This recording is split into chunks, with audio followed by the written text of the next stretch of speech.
I remember I was working on an evening tower because I was working on up in a mast pole, they called it, because I could work.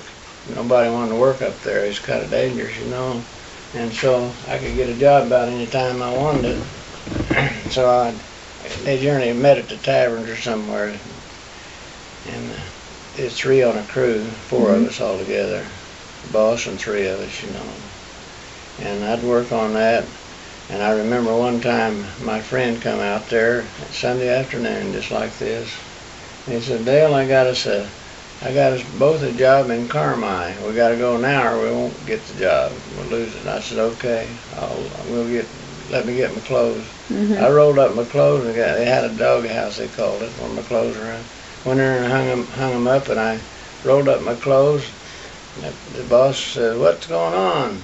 I said, "I'm quitting. I got a job in Carmi." I was just a crazy kid, you know. It didn't matter to me. I quit jobs like changing your shirts, you know. It didn't matter at all because I was happy and carefree, you know. And we took off, and I looked back in the mirror, and there the boss was standing sprout-legged like that, looking at me as I left. And he says, "This is double time day." I was just waving that too, you know. I was just quitting right in the middle of the shift. Yep. Left him short-handed and everything, which is not a good thing to do, you know. But that's what I did.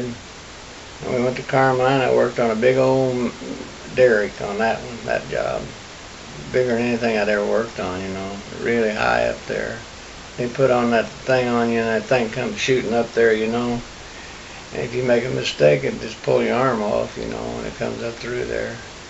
And those guys would challenge you too, you know. You kept hitting them no matter how fast he went. They just kept getting faster too. It's a wonder how they got killed. I was a young guy and carefree. I just didn't know the danger, you know. But there's a second job I had. And then you heard about the job that Dad said if I wanted a job for life to get on the railroad. Did you hear about that one? I don't think so. Well, that's what he told me. He said, "If you can get a job on the railroad, you'll have a job for life." And so I went over to Washington, Indiana. That's where you turned in your resume. And I took the test and I passed. And the first job I had was coming out of Washington, Indiana. I come right through Florida. And my folks, I remember standing up there watching me as I went through, waving at me on the depot up there. That's cool. And my job was to stand out there and hang on to that thing, and as the train went by, if I missed that, they'd have to stop the whole train. If I didn't, they'd get the information they needed and give it to the conductor, you know, when it come handy. And so that was my first job, and I remember the folks standing there waving at me, you know. And then later on, I was called out I was transferred all around, but they ended up, I finally got to Florida, and I was a brakeman, and I was on this locomotive and was coming through Florida. And like I said, I caught this information, you know. But this night was Christmas Eve, and I went to town and I was walking home to get ready to go to work. And my friend, the one that I told you about, had a job in Carmine. He caused me a lot of trouble, come to think about it. He was in his tavern sitting there, and he looked in there and he saw me and he said, "Come in here," you know.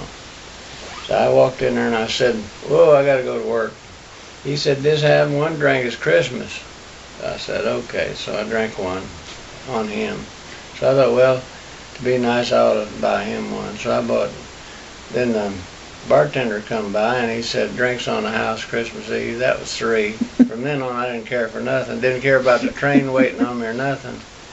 And so I didn't even go to work. In fact, I had the train waiting on me, and they was trying to call my folks, and I was living at home. I was 18 years old.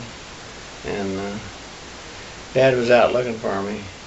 And he come out to the Triangle Garden, which is the only thing that's open, way late at night like that, and I asked my friend if he knew where I was at. He said, "Yeah, he's out in my car." So I went out there and he wasn't in there, and I got out of that car and got in somebody else's car and went back to sleep. And there I was. Well, Dad found me. When I got home, Mom was just going to chew me up. She was so mad at me, you know. And Dad said, "Leave him alone." And I've been proud of him to this day. Dad held up for me, and I was hurting enough without her Yeah. tearing me up. But anyway, I went up the next day, and the Charlie Dudley was a dispatcher, and he said, "Looks bad for you, Delaney." And I said, "No, it don't. I quit." It didn't matter to me, honey. The job didn't matter. And a lifetime job, I quit just like that. Yeah.